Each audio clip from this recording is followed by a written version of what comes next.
Hello everyone, welcome to my YouTube channel. कल हमने Coulomb के नियम एवं विद्युत क्षेत्र में स्थिर वैद्युतिकी, विद्युत आवेश के प्रकार और विद्युत आवेश के कारण बल के बारे में आपको बताया था। आज हम आपको बताने जा रहे हैं पदार्थ का धनावेशित या ऋणावेशित होना। मतलब कोई भी पदार्थ धनावेशित और ऋणावेशित कब होता है उसके बारे में। तो सबसे पहली बात करते हैं हम धनावेशित होने की। देखो, कोई वस्तु धनावेशित कब होता है? जब कोई भी वस्तु क्या करे, धनावेश ग्रहण करे अर्थात ऋण आवेश को त्यागे। मतलब इलेक्ट्रॉन को त्याग कर कोई वस्तु क्या होता है, धनावेशित होता है। तो साफ साफ बात है कि धनावेश का मतलब होता है कि धन का बढ़ना और ऋण का घटना। तो धनावेश कोई वस्तु कब होगी? जब ऋण आवेश को त्यागेगी अर्थात इलेक्ट्रॉन को त्यागेगी, तो वस्तु क्या बन जाएगी? धनावेशित बन जाएगी। और दूसरी बात आती है आपकी ऋण आवेशित। मतलब कोई भी वस्तु ऋण आवेशित कब होगी? जब उस वस्तु में इलेक्ट्रॉन में वृद्धि होगी, मतलब इलेक्ट्रॉन ग्रहण करेगा और धनावेश को त्यागेगा, तो क्या बन जाएगा? कोई भी वस्तु ऋण आवेशित बन जाएगा। ठीक है।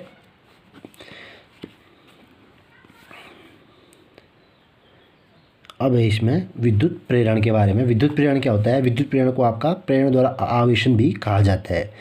तो इसमें क्या होता है कि जब कोई आवेशित वस्तु उदासीन वस्तु के निकट लाया जाए तो उदासीन वस्तु क्या हो जाती है? उसकी ओर अट्रैक्ट हो जाती है, मतलब आकर्षित हो जाती है। इसी को क्या कहा जाता है? विद्युत प्रेरण या आवेश का प्रेरण का आवेशन भी कहा जाता है। इसका एग्जाम्पल क्या है? जैसे सूखे बालू में अगर हम कंघी रगड़ते हैं तो क्या होता है? कंघी में जो छोटे छोटे कागज़ के टुकड़े होते हैं तो वो चिपक जाते हैं। तो आपने ख्याल किया होगा कि जब सूखे बालू पर हम कंघी रगड़ते हैं या स्केल रगड़ते हैं तो अगर कागज़ के छोटे छोटे टुकड़े बनाए जाए और उस कागज़ के टुकड़ों के निकल ले जाए या कंघी को तो या स्केल को ले जाए तो क्या हो जाता है? उसमें चिपक जाते हैं कागज़ के टुकड़े।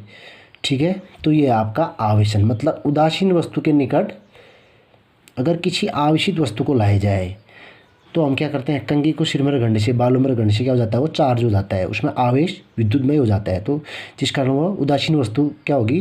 कागज़ के टुकड़े होगी। तो उसके निकट ले जाने पर क्या होता है? आकर्षण होने लगता है, मतलब वो चिपक जाते हैं कागज़ के टुकड़े। ठीक हो गया।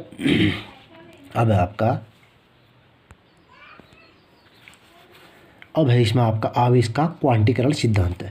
आवेश का क्वांटीकरण सिद्धांत क्या कहता है कि सबसे पहले तो आपका क्वांटीकरण या क्वांटमीकरण क्या होता है ये समझना है। तो आवेश का सतत मात्रा ना होकर विविक्त अथवा असतत पैकेटों के रूप में उपस्थित होना ही आवेश का क्वांटीकरण अथवा क्वांटमीकरण कहलाता है। क्वांटम का मतलब होता है आपका किसी भी पदार्थ, वस्तु या कोई भी तरंग कह सकते हैं। तो उसका सबसे छोटा भाग उसको कहा जाता है आपका क्वांटा। उसे क्वांटम भी कहा जाता है या क्वांटम भी कहा जाता है। जैसे प्रकाश है, प्रकाश का सबसे छोटा रूप होता है आपका फोटॉन मतलब प्रकाश ऊर्जा के छोटे छोटे बंडल से मिलकर बना है, जिसे क्या कहते हैं? फोटॉन कहते हैं। फोटॉन सबसे बेसिक पार्टिकल है किसका? प्रकाश का। तो उसी प्रकार आवेश होता है जो सतत रूप में ना होकर छोटे छोटे या असतत पैकेटों के रूप में उपस्थित होता है, इसी को कहा जाता है आवेश का क्वांटमीकरण या आवेश का क्वांटीकरण। ठीक है। तो इस सिद्धांत के अनुसार क्या है कि किसी वस्तु पर जो आवेश की कुल मात्रा होती है वो उस वस्तु पर मूल आवेश यानी कि ये होता है आपका इलेक्ट्रॉन का आवेश 1.6 × 10⁻⁻19 कूलॉम। तो इसमें हम धन लेंगे, परिमाण में हम धन में लेंगे, तो इसे E = क्या होता है? 1.6 × 10⁻⁻19 कूलॉम आवेश का पूर्ण गुणज होता है। मतलब किसी वस्तु पर आवेश क्या होता है? इलेक्ट्रॉन पे आवेश का पूर्ण गुणज होता है। तो इसका आपका दूसरे शब्दों में इसकी परिभाषा होगी आपकी कि किसी वस्तु पर कुल आवेश इलेक्ट्रॉन पर आवेश के परिमाण के पूर्णांक गुणज या पूर्ण गुणज के बराबर होता है। तो सूत्र होता है इसका Q = +-Ne। यहाँ Q होता है आपका कुल आवेश, N होता है आपका संख्याएं होगी, पूर्ण संख्याएं 1 2 3 4, और E हो गया आपका E हो गया आपका इलेक्ट्रॉन का आवेश, मतलब 1.6 × 10⁻19 कूलॉम। तो ठीक हो गया। तो ये हो गया आपका आवेश का क्वांटमीकरण सिद्धांत। तो Q = +-Ne आपको याद करना है।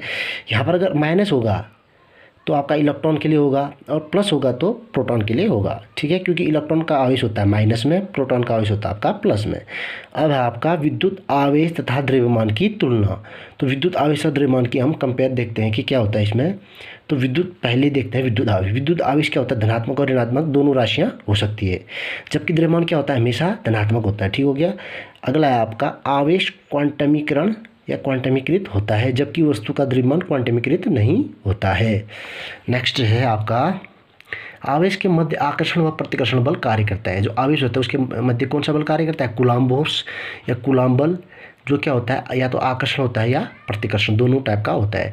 जबकि द्रव्यमानों के मध्य कौन सा बल कार्य करता है, ये करता है आपका केवल आकर्षण बल, जो दो पिंडों के बीच, द्रव्यमानों के बीच लगता है, ठीक हो गया। नेक्स्ट है आपका आवेश कूलाम्ब बलों पर आधारित है, जबकि द्रव्यमानों के बीच गुरुत्वाकर्षण बल कार्य करता है। मतलब द्रव्यमान के लिए गुरुत्वाकर्षण बल उत्तरदायी है, ठीक हो गया। और दो आवेशों के बीच कौन सा बल कार्य करता है, कूलाम्ब बल कार्य करता है। फिफ्थ वाला हो गया आपका एसआई पद्धति में आवेश व्युत्पन्न भौतिक राशि है। एसआई पद्धति में जो आवेश है वो व्युत्पन्न भौतिक राशि है। मतलब ये है कि आवेश कोई मूल मात्रक नहीं है। आवेश को हम Q equal to I into t से प्राप्त करते हैं, यानी कि इसका जो मात्रक होता है उसका एम्पियर सेकेंड होता है इसका मात्रक, ठीक हो गया। जबकि एसआई पद्धति में जो द्रव्यमान होता है, द्रव्यमान एक मूलभूत भौतिक राशि होती है जिसको हम कैपिटल M से डिनोट करते हैं, ठीक हो गया। तो ये है आपका आज का टॉपिक इतना।